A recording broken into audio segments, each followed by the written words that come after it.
우리가 지금 수요일마다 거룩에 대해서 말씀을 나누고 있는데, 기억해야 될 것은 이스라엘 백성들은 거룩이라고 하는 단어가 구별되다라고 한 단어인데, 이스라엘 백성들은 누구와 구별되느냐 하면 세상의 모든 사람들과 구별된다 이 말이에요. 하나님의 백성이니까. 근데 우리는 지난 시간에는 또 아론의 자손 중 또는 레위의 자손들 중에 제사장들이 구별된다 이 말을 했습니다. 제사장은 누구와 구별되냐면 세상 사람들과 구별되는 것이 아니고 아론 자손들 중에 구별한다 이 말이. 이미 거룩한 백성들 중에 구별하여서 또 택한 백성이 하나님의 성전의 일을 하도록 제사장을 뽑았고, 그들이 레위인들이고 레위인들은 구별되도록 했습니다.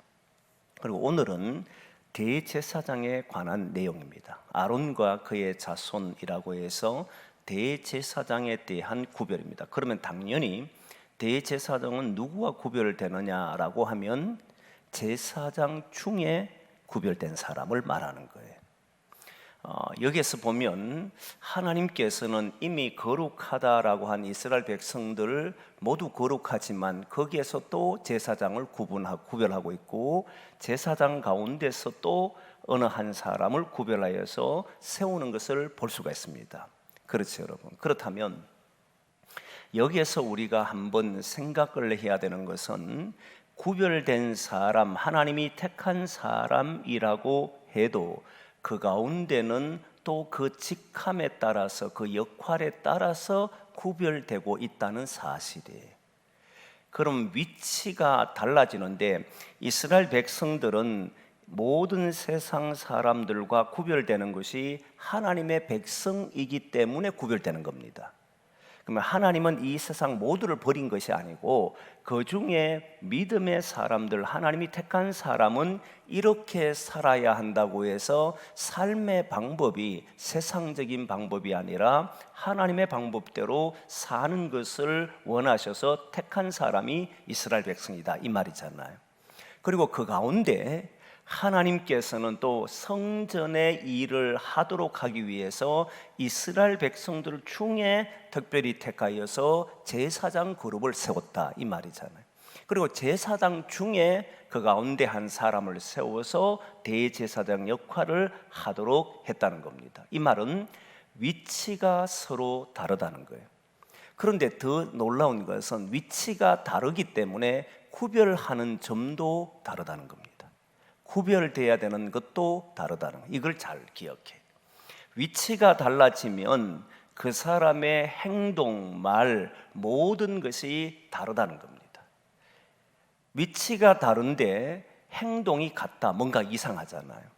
하나님은 이스라엘 백성들이 살아가야 되는 삶의 방법이 있고 이스라엘 사람으로 살아가는 건 당연한 거고, 그 중에 또 다른 구별됨을 가져야 되는 사람이 제사장이고, 제사장 가운데도 또 다른 역할을 하고 또 다른 위치를 가지는 사람들 중에 구별된 삶을 살아야 되는 사람이 대제사장이라는 말이잖아요.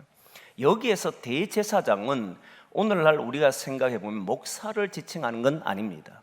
대제사장은 오직 우리에게는 예수 그리스도밖에 없습니다. 대제사장은 예수님이에요. 그러면 구약에서 말하는 대제사장과 제사장과 이스라엘 백성 이렇게 구별하는 관점을 보게 되면 뭐를 알 수가 있느냐면, 조금 전에 했던 것처럼 위치가 달라지면 사람도 달라져야 한다는 거예요. 그런데 달라지는 것을 보면 위치가 달라졌는데 이상한 쪽으로 달라지는 사람이 있습니다. 잘못된 모습으로 달라져 버려요.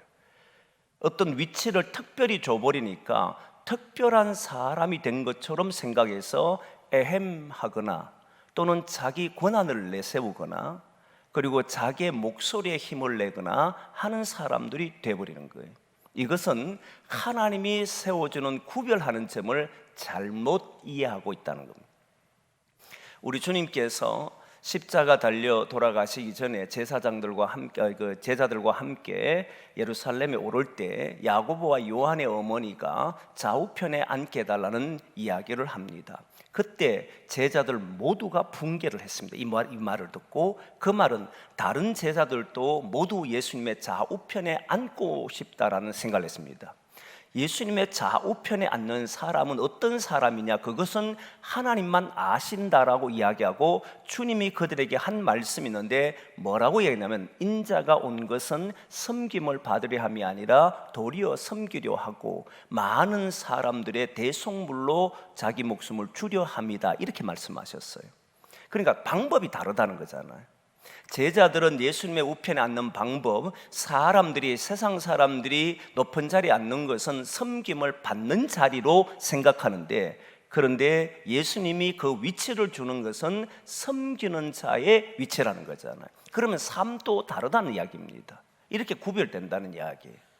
그럼 대제사장이 되면 당연히 모든 백성들, 지난 시간에 제사장은 모든 백성의 어른이라는 표현을 썼습니다. 그런데 어른의 역할이 있다라고 이야기했는데, 그 어른의 역할은 자녀들을 잘 길러내서 하나님 기뻐하는 사람들을 만들어내는 것이 어른이잖아요. 어른이 역할하는 것은 내 말 들으라는 게 아니단 말이에요. 그렇게 해서 위치를 변경이 되면 위치에 맞는 삶을 살아라, 이 말이잖아요.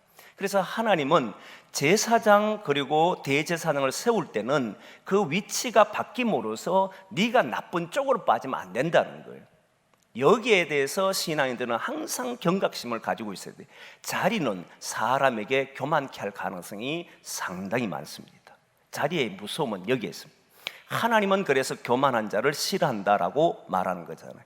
위치는 하나님 앞에, 모든 사람 앞에 구별되기 위한 것이지, 그 위치가 자기의 목소리를 키우는 것이 아니다라는 거예요. 그 위치는 자신의 위치를 통해서 잘못된 길로 가면 안 된다, 이렇게 변한 사람도 있습니다. 대표적인 사람이 누구냐면 사울입니다. 사울이 아버지의 집에서 있을 때 보면 정말 겸손한 자였고, 아버지의 잃어버린 물건을 찾으러 가는 그런 사람이었는데, 왕이 되고 난 이후부터 뭔가가 달라져 버렸어요. 구별된 사람으로, 이스라엘 백성 중에 왕이라면, 그러면 왕으로서의 구별된 사람으로 살아야 되는데 그 길을 걷지 못했다는 거잖아요. 그런 문제가 있었다는 거예요. 또 하나는 구별된, 이미 이스라엘 백성들 중에 또 누군가가 구별됐다라고 하면, 이 사람은 그 사람의 위치가 달라짐으로 사람도 달라지는데 안 달라지는 사람도 있습니다. 똑같은 사람.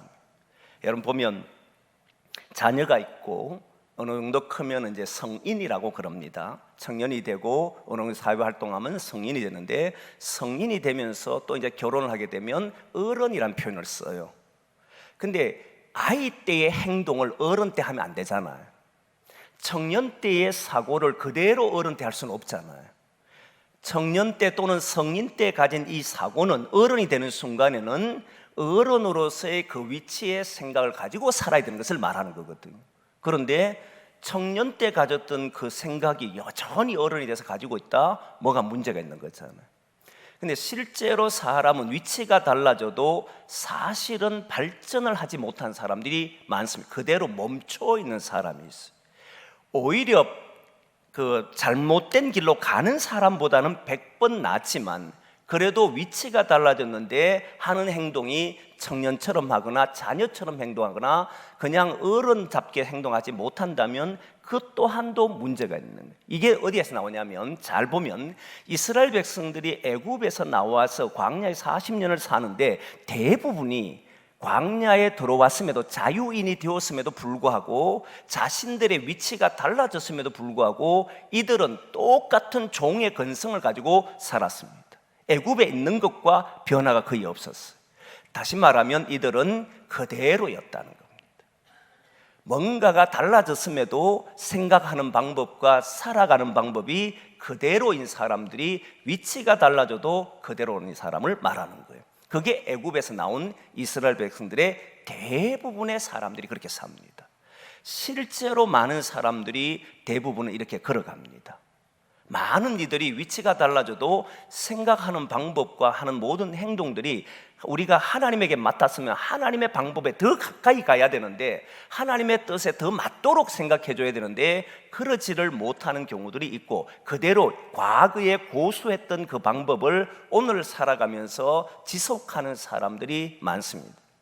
그것이 바로 위치를 줬음에도 달라지지 않는 사람들이다 이 말이에요. 그런데 우리 주님은 제사장, 이스라엘 백성이라고 하는 이스라엘 백성으로서 거룩함이 있지만 그 가운데 제사장으로 구별된 사람은 제사장으로서의 구별된 면을 가져야 되고, 이스라엘 백성들이 지키는 그 지킴은 당연히 지켜야 되는 것이고, 그들과 또 다른 뭔가가 다른 삶이 있어야 되는 것이고, 제사장에서 또한 대제사장이 되는 사람은 제사장 이스라엘 백성들 모두가 지키는 건 당연히 지켜야 되는 것이고, 그거 외에 또 다른 면이 그에게는 있어야 된다는 말이잖아요. 그게 구별이라는 거예요. 안 그러면 제사장 그리고 대제사장 이스라엘 백성 너희들은 거룩하니까 이 율법의 말씀을 지켜 행하라, 이걸로 끝냈을 텐데 주님은 그렇게 끝내질 않고 이스라엘 백성들의 율법을 주시고, 율법 가운데 율법을 준 그 모든 것은 모든 백성이 지켜야 되고, 제사장은 성전을 맡은 사람으로서는 어떤 역할을 하고 어떤 위치에 서야 되는지를 또 말씀해 주고,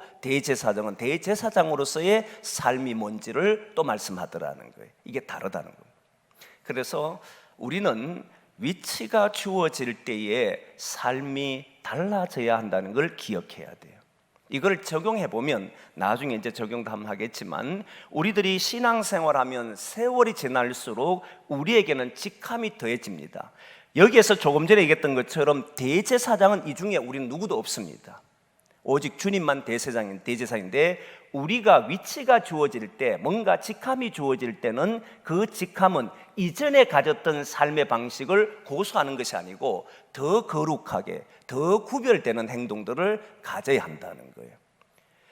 여러분, 이게 잘 보면 우리가 이제 대제사장들이 생활하는 패턴을 보면 이제 보게 되겠잖아요. 보는데 대제사장은 훨씬 더 까다롭게 기록되어 있습니다. 오늘 본문에 보면 제사장보다도 훨씬 더 까다롭습니다. 그게 오늘 본문에 나오는데 보면 이렇게 나오지요. 머리에 이제 손도 못 대게 하는데 한번 보겠습니다. 10절 말씀을 한번 보겠습니다. 10절 말씀 같이 봅니다. 시작. 자기의 형제 중 관유로 부음을 받고 위임되어 그 예복을 입은 대제사장은 그의 머리를 풀지 말며 그의 옷을 찢지 말며. 머리도 풀지 말고 옷도 찢지 말라 했어요. 근데 요거까지는 별 차이가 없는 것처럼 보여지지만 그 다음 내용을 보면 제사장과 완전히 달라집니다. 그 다음 내용을 보는데 11절과 12절 말씀 보겠습니다. 11절과 12절 말씀 같이 봅니다. 시작. 어떤 시체든지 가까이 하지 말지니 그의 부모로 말미암아서도 더러워지게 하지 말며 그의 성소에서 나오지 말며 그의 하나님의 성소를 속되게 하지 말라. 이는 하나님께서 성별하신 관유가 그 위에 있음이니라. 나는 여호와이니라. 자, 이게 지난번 제사장과 뭐가 달라진지 보이십니까? 지난번 제사장은 부모나 가족이나 형제나 골육 지친이 죽으면 그들을 만질 수 있습니까? 없습니까? 만질 수 있도록 했습니다. 그런데 대제사장은 부모가 죽어도 성소 밖으로 못 나갑니다. 부모가 돌아가셨다는 이야기를 들어도 그에게 찾아갈 수도 없고 만질 수도 없습니다. 대제사장은 못해요. 그러면 이상하잖아요. 어떻게 부모가 돌아가셨는데도 대제사장에게는 만지지 못하게 할 것인가?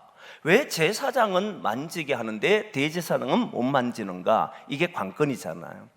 무엇 때문에 그런지를 그 이화에 나오는 내용을 보면 대제사장은 까다롭습니다. 이런 것도 안 되고 저런 것도 안 되고 상당히 까다롭고 마치 흠이 있어서는 안 되는 사람으로 기록해놔. 그러니까 인간은 이 대제사장 역할을 할 수 있는 사람이 없어요.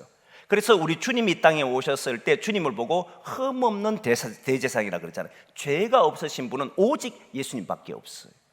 모든 것에 구별될 수 있는 분은 예수님밖에 없습니다. 근데 여기에서 죽은 자를 왜 만지지 못하게 하느냐면, 대제사장은 원래 이스라엘 백성은요 시체를 만지는 건 부정한 겁니다. 누구도. 이스라엘 백성들도 시체를 못 만집니다. 그러나 백성들도 예외는 가족이든 아니면 부지 중에 만질 수 있잖아요. 그러나 제사장은 부모와 형제 골육 지침만 만질 수 있습니다. 다른 시체는 못 만집니다. 대제사장은 시체 자체를 못 만져요. 부모든 상관없이. 이 예를 한번 들어보는데, 민수기 12장에 나오는 예가 모세가 구스 여인을 취함으로써 아론과 미리암이 비방하는 일이 벌어졌습니다. 그 내용이 12장 1절에 나옵니다. 민수기 12장 1절 같이 한번 볼까요? 시작. 모세가 구스 여자를 취하였더니 그 구스 여자를 취하였으므로 미리암과 아론이 모세를 비방하니라. 그래서 비방했지요. 왜 비방했느냐 하면 우린 직감적으로 압니다. 구스 여인은 이방인입니다. 그럼 당연히 아론과 미리암이 어떻게 지도자가 이방 여인을 취할 수 있겠습니까? 라고 비방했을 겁니다. 근데 이렇게 비방하기라는 조금 뭔가 명분이 그렇게 안 쓰잖아요. 왜냐하면 그 주변에 같이 나온 사람들이 이방 사람이 포함되어 나왔거든요. 그러면 당연히 그들도 하나님을 믿고 나온 사람이라 생각하기 때문에 이방 여인을 취했다는 것이 명분이 별로 없어요. 그래서 이들은 이렇게 말합니다. 12장 2절 말씀에 이야기합니다. 한번 보겠습니다. 같이 봅니다. 시작. 그들이 이르되 여호와께서 모세와만 말씀하셨느냐 우리와도 말씀하지 아니하셨느냐 하매 여호와께서 이 말을 들으셨더라. 여러분, 이 사건은 여러 면으로 해석될 수 있지만 제가 일전에 이미 다 해줬습니다. 이거는 지도자의 반기를 들면 너 죽어 이런 말이 아니라고 이야기를 했습니다. 그런 이야기가 아니에요. 오늘은 그런 측면에서도 맞추지도 않습니다. 오늘 맞추는 어느 측면에서 맞추느냐면 이 사건이 대제사장인 아론과 미리암에게 행하신 하나님의 벌을 보면 달라요. 그걸 보려고 하는 거예요. 분명히 아론과 미리암이 동일하게 비방을 했습니다. 하나님이 니와만 이야기했느냐 우리와도 이야기한다라고 했습니다. 그랬더니 하나님 이야기를 듣고는 이 말 때문에 너무 화를 냈습니다. 한번 보겠습니다. 그 내용이 6절 8절에 나옵니다. 12장 6절 민수기입니다. 12장 6절 8절 나옵니다. 같이 봅니다. 시작. 이르시되 내 말을 들으라. 너희 중에 선지자가 있으면 나 여호와가 환상으로 나를 그에게 알리기도 하고 꿈으로 그와 말하기도 하거니와 그와는 내가 대면하여 명백히 말하고 은밀한 말로 하지 아니하며 그는 또 여호와의 형상을 보거늘 너희가 어찌하여 내 종 모세를 비방하기를 두려워하지 아니하느냐. 그죠? 모세를 비방하지를 두려워하지 않느냐 이렇게 했습니다. 이 내용이 뭔지를 말하는 게 아니고 그 다음에 벌을 보려고 하는 거예요. 하나님이 이렇게 해서 어떤 벌을 내리시는지 보는 겁니다. 그게 9절 10절 말씀 봅니다. 같이 봅니다. 시작. 여호와께서 그들을 향하여 진노하시고 떠나심에 구름이 장막 위에 떠나갔고 미리암은 나병에 걸려 눈과 같더라. 아론이 미리암을 본적 나병에 걸렸는지라. 근데 미리암은 나병에 걸렸어요. 누이는. 근데 아론은 걸리지 않았어요. 왜 똑같은 잘못을 했는데 아론과 미리암은 차이가 났겠느냐 이 말이에요. 이걸 이해하면 대제사장이 부모의 시체를 못 만지는 이유를 알게 됩니다. 왜 이런 일을 하냐면 하나님께서는 아론을 벌을 내리지 않는 것처럼 보이느냐면 아론은 대제사장의 역할을 해야 합니다. 대제사장은요 자기 몸이 아니에요. 모든 이스라엘 백성들을 어깨에 짊어지고 가슴에 흉패에 달고 하나님 앞에 서는 사람이 대제사장이에요. 백성들이 죄를 속하기 위해서 이스라엘 그 성막에 올 때 그리고 백성들이 하나님 앞에 희생제사를 드리려고 할 때 그 대제사장은 그 어깨에 매근 백성들을 이끌고 하나님 앞에 서서 그 제물을 받아달라고 해야 되는 사람이에요. 1년에 한 번은 속죄 대속죄를 해야 되고 하나님 앞에 단독자로 서는 사람이 대제사장입니다. 다른 사람이 서지를 못해요. 아론의 형제들이라고 해서 설 수 있거나 다른 제사장 레위 지파의 누구도 대제사장 역할을 할 수가 없습니다. 오직 아론만이 합니다. 근데 아론이 나병이 걸려버리면 어떻게 되겠습니까? 이 일은 아무도 할 수가 없습니다. 그러면 백성들이 지금 고난 속에 있을 때 죄로 인해서 씻음 받기를 원할 때 하나님 앞에 번제를 드리고 갈 때 누구도 해줄 수 없는 상황이 돼버려요. 그래서 하나님은 아론에게는 나병이 걸리지 않도록 합니다. 대신 미리암은 나병이 걸립니다. 그러나 아론 같은 경우에 나병이 안 걸렸다고 이 사람이 벌을 받지 않았느냐 하는 게 아닙니다. 이 사람은 나병에 걸리지 않았을 뿐이지 고통은 똑같이 받습니다. 아론이 그 동생 모세에게 가서 내 동생 그 누이 미리암이 이런 일에 걸렸는데 내가 큰 죄를 범하였다. 누가 이야기하냐면 아론이 이야기합니다. 누이를 살려달라. 그렇게 이야기해요. 얼마나 괴로운지 몰라요. 사람이요, 병에 걸려도 괴롭지만 그걸 옆에 지켜보는 사람은 더 괴롭습니다. 그렇지 않나요? 똑같은 고난은, 똑같은 병에 걸리지는 않았을지 몰라도 똑같은 아픔은 겪었다는 거예요. 하지만 아론에게는 그 벌을 내리지 않은, 나병에 걸리지 않도록 한 것은, 나병은 하나님 앞에 설 수가 없어요. 그래서 하나님은 하나님 앞에 설 수 있는 이 단 한 사람이 문제가 되면 안 되기 때문에 결국 그를 나병에 걸리지 않도록 했습니다. 이 점에 비추어 보면, 오늘 본문에 와서 보면 부모의 죽음 앞에 이 사람이 더러워지거나 부모의 죽음 때문에 더러워진 게 시체를 만지면 부정하다고 했으니까 그래 되는 순간에는 다른 모든 백성들을 짊어진 이 사람의 행위가 사라져버립니다. 그럴 수 없다는 거예요. 너는 네 혼자 몸이 아니라는 거예요. 너는 너의 혼자 몸으로 행동할 수 있는 게 아니라는 겁니다. 너는 모든 백성들을 책임지고 있는 사람이기 때문에 너의 몸은 누구보다도 말하는 겁니까? 더 정결하게, 누구보다도 더 거룩하게 구별되도록 하나님은 말씀하셨고 실제 그 일을 하도록 대제사장 아론에게 요구했다. 그만큼 강력한 것을 요청한 것이 대제사장 아론에게 주어진 그런 모습이었다는. 그래서 아론은 부모의 죽음 앞에도 설 수가 없는, 성소에서 나올 수가 없어요.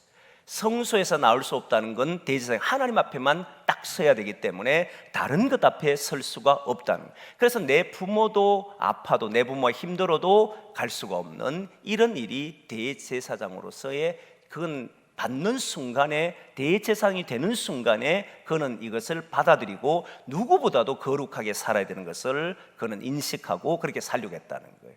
저는 이런 면이 우리에게 많이 필요하지 않을까 생각하는 거예요. 우리가 조금 전에 얘기했던 것처럼 우리가 점점 지나면 지날수록 사람은 그 위치에 따라서, 그 사람의 시간이 흐르고 나면 나이나 어떤 경륜에 따라서 위치가 주어집니다. 근데 이 위치가 주어질 때 단순히 역할로만 생각해서는 안 됩니다. 동시에 거룩함이 함께 구비되어야 된다는 거예요. 제가 이런 말을 했는 거 기억할 겁니다. 사람에겐 이름이 있는데 그 이름은 역할이, 자기를 위한 것도 있고 타인과 관계된 이름이 있는데 타인과 관계된 것은 모두 역할과 관련이 있다. 그랬잖아요. 기억나죠, 여러분? 내 이름이라고 하는 것은 나와만 관련되어 있습니다. 그런데 누군가 어느 부분에 들어갔을 때 어떤 직함이 주는 그 이름은 다 역할과 관련되어 있는 거예요. 목사라면 목사의 역할과 관련되어 있고, 우리 항존직자라면 항존직자의 역할과 관련되어 있어요. 근데 역할만 잘하는 사람이 또한 있을 수 있습니다. 저 사람 일을 맡겨놓더니 너무 잘한다 라고 하는 사람이 있을 수 있는데 그 역할 플러스 반드시 뭐가 있어야 된다는 겁니까? 구별됨이 있어야 된다. 저 사람을 맡겼더니 진짜 신앙인답게 행동한다. 저 사람을 맡겼더니 일은 잘하는데, 정말 일은 열심히 잘하는데 문제가 많다. 저는 그게 거룩하다 생각하지는 않습니다. 그래서 역할은 반드시 두 가지를 충족해야 됩니다. 하나는 역할과 구분, 그리고 구별이라는 것을, 일의 잘함과 구분이 동시에 있어야 됩니다. 달라야 한다는. 다르지 않으면 사람들은 그 말 하잖아요. 여러분, 할 말 하고 싶을 때는 얼마나 많습니까? 그러나 우리가 아버지, 어머니이기 때문에 참을 때도 많잖아요. 애들하고 있어 보면, 우리도 이제 저 부모들하고 대화해 보면 재밌는 현상이 뭐냐면, 애가 성질을 막 내고 지 마음대로 행동해요. 근데 엄마 아버지 그것 때문에 속이 상해요. 근데 나는 안 풀려주는데 지는 풀려가 무서워서 엄마 아버지 이러고 있다는 거예요. 나는 속이 상해 죽겠는데. 그렇잖아요, 여러분 보면. 사실 나는 소리를 지르고 싶어도 어머니이기 때문에, 아버지이기 때문에 견뎌야 될 무게들이 있단 말이에요. 구별되잖아. 이게 자기가 하고 싶은 말을 할 수 있는 게 아니라 이 말이잖아요. 그러듯이 어떤 역할이 주어지고 위치가 주어지면 그 위치는 반드시 역할이 있고 그 역할을 잘 해내야 되는 사람이고, 동시에 뭘 해야 된다는 겁니까? 다른 모든 사람과 다른 세상의 사람들과 구별된 행위를 해내야 한다는. 대제사장은 제사장과 구별되는 행위를 해냈어야 되고, 제사장은 백성들과 구별되는 행위를 해내야 되고, 백성들은 모든 세상 사람들과 다른 방법으로 행동해내야 된다 이 말이에요. 이 두 가지를 동시에 가지고 있을 때 우리는 그 역할을 잘하고 있다 이 말이에요. 일이 잘하고 있고 이 일을 정말 뭔가 결과를 잘 맺고 있는 것을 보고 신앙인이라고 말하는 것이 아니고, 신앙인은 구별됨과 하나님의 뜻에 맞도록 행동함이 동시에 나타날 때 그 사람은 신앙인이고 구별된 사람이다 이 말을 하는 거예요. 그래서 저는 저와 여러분들이 함께 마음에 소원해야 되는 것 중에 하나가 구별된 삶과 그리고 하나님 맡긴 일을 성실하게 감당하는 이 두 가지가 잘 만들어져 있는 성도가 되기를 소망합니다. 그게 필요하죠. 그런데 여기에서 하나만 더 짚으려고 하는데, 과연 우리는 지금 살아가면서 어느 시점이 되면 역할이 주어진다는 것은 알지만 그때 우리가 그 역할을 해낼 수 있을지, 구별된 사람으로 살 수 있을지가 관건이잖아요. 어떻게 그럴 수 있을까? 근데 여러분 아시다시피 자녀일 때에 어른이 된다는 생각을 하고 준비하는 사람은 잘 없습니다. 어른이 되었을 때 나는 한 가정의 부모가 될 것이다 이렇게 생각하고 사는 사람이 잘 없습니다. 그저 살다 보니까 부모가 됐고, 살다 보니까 어른이 됐고, 살다 보니까 이제 이렇게 나이가 들어있는 사람이 돼버린 사람이 많아요. 그러면 변화라는 것을 그 위치에서 성결되고 구별된 점을 찾을 수가 없을 거예요. 역할도 안 되고 실제로 구별된지를 뭔지를 모르는 사람 많습니다. 청년들이 직장 생활하게 되면 반드시 겪는 것이, 직장 생활하기 전에 고민이 많습니다. 어디를 들어갈까? 내가 무엇을 할까? 내 길은 왜 열리지 않나? 막 고민을 해요. 그래서 저는 두려워하지 말라라고 이야기를 많이 합니다. 그리고 하나님께서 너 길을 열어줄 것이다 라고 하고, 실제 들어갔을 때는 너무너무 좋아해요. 들어갔다고 난리가 났죠. 그러면 저는 또 이런 이야기 합니다. 들어가 봐라. 지금보다 더 괴로울 거다. 어떻습니까 여러분? 그냥 들어가기 전에도 괴롭지만 들어가면 더 괴롭습니까 안 괴롭습니까? 더 괴롭지요. 일이 주어질 때마다 괴롭습니다. 그렇지 않겠습니까? 그러면 저는 이렇게 말합니다. 들어가거든 들어갔다고 좋아하지 말고, 그 다음 들어간 사람들은 시간이 지나면 너에게 역할이 주어질 텐데, 그 중간에 역할을 하기 위해서 지금부터 그 중간 사람들이 무엇을 하는지, 그리고 그 위에 있는 오너들이 무엇을 생각하는지 그것을 배우려고 하라라고 이야기합니다. 그냥 직장 들어갔다 오늘 월급 받았다라고 생각하면 그는 어떤 역할이 주어졌을 때 그는 구별된 행동을 못합니다. 역할도 못하고 구별된 행위도 못합니다. 그래서 다른 사람들이 그 위치에 있으면 똑같이 행동하지만 너는 기독인으로서 어떻게 행동해야만 그 위치에서 바른 행동을 하는 것인지를 찾아라. 그리고 그 역할을 어떻게 하면 되는지를 고민하라. 그것이 네가 들어가면서부터 겪어야 될 일들이다. 반드시 어려움은 온다. 힘듦도 있다. 거기에 오는 고통도 따를 것이다. 그러나 세월을 그냥 보내지 마라. 그렇게 보내면 그 역할이 주어졌을 때 너는 또 불평하고 원망하고 모든 사람들이 하는 일들과 동일하게 할 것이다. 준비하라 이 말합니다. 그렇잖아요. 주어질 때 그 역할을 해낼 수 있는가? 주어질 때 다른 사람과 다른 방법으로 할 수 있는가? 우리는 잘합니다. 많은 부부 사람들이 아버지를 많이 닮고 옆에 있는 사람 많이 닮다 있잖아요. 나는 저렇게 살지 않을 거야 라고 하면서도 나중에 보면 그렇게 살고 있는 사람 많잖아요. 그 이유가 뭐냐면 그걸 보면서 준비를 하지 않았고, 구별된 삶이 뭔지, 이렇게 살면 안 된다는 걸 알면서도 자기의 모습을 바꾸려고 해본 적이 없다는 사실이에요. 그걸 보고 저는 훈련이라고 말하는 겁니다. 우리가 보면 저건 아니라 생각 들면 나는 저렇게 살지 않겠다라고 한다면 그때부터 뭐 해야 됩니까? 훈련하셔야 되지. 말이든 행동이든 훈련하셔야 돼요. 그리고 그 위치에 서면 그렇게 하지 않게 될 겁니다. 그때 역할이 주었을 때 저 사람은 뭔가 다르구나, 저 사람은 뭔가 맡겨놨더니 우리가 생각한, 이제까지 보지 못한 사람들이 저 사람이구나, 이런 생각들을 가지게 할 겁니다. 그래서 저는 여러분들에게 권하는 것은 위치를 반드시 시간이 지날수록 가질 겁니다. 그때 여러분들이 준비를 잘 하여서 그 역할을 잘할 뿐만 아니라 기독인답게 삶의 변화가 있기를 소망합니다. 기독인답게 행동하고 기독인답게 살면서 저 사람이야말로 기독인이다. 여러분, 오늘날 세상 사람들이 교회를 향해 비난하는 것 중에 하나가 뭐냐면 교회가 기업이라는 말을 자주 합니다. 저는 그 말 제일 싫어해요. 여러분, 교회가 기업이란 말은 하는 행동과 하는 모습과 일하는 방법이 전부 효율성을 따지기 시작했고, 그리고 성과 나는 일에 우리의 모든 시간을 투자하잖아요. 교회는 성과가 아닙니다. 교회는 효율성도 아닙니다. 생명을 위해서 살기 때문에 세상과 구별된다라고 하는 거잖아요. 그러면 그 훈련을, 생명을 위해 산다는 이 말은 누구나 할 수 있지만 실제 자기 삶의 생명을 위해 사는 것이 되려고 하면 그것은 철저하게 하나님 앞에 깨어지고 훈련하지 않으면 그 역할이 주어져도 그건 말과 구호로 그칠 뿐이지 실제로 하지를 못하게 됩니다. 그래서 저는 젊었을 때부터, 어릴 때부터, 청년 때부터 어른으로 역할이 주어질 때에 할 수 있도록 준비하는 것이 옳다라고 믿고, 우리 성도들도 하나님께서 내게 큰 일을 맡기기 전에 작은 일에부터 우리가 준비하고 주님이 기뻐하는 사람으로 세워져 갈 수 있도록, 그래서 나중에 대제사장 역할을 할 수는 없어도 어떤 일이 주어졌을 때 참으로 저 사람은 진짜 신앙인이구나, 기독인이구나 소리를 들을 수 있는 저와 여러분 되기를 소망합니다. 그렇게 나가도록 하기를 원하고 우리 같이 한번 통성으로 기도하겠습니다.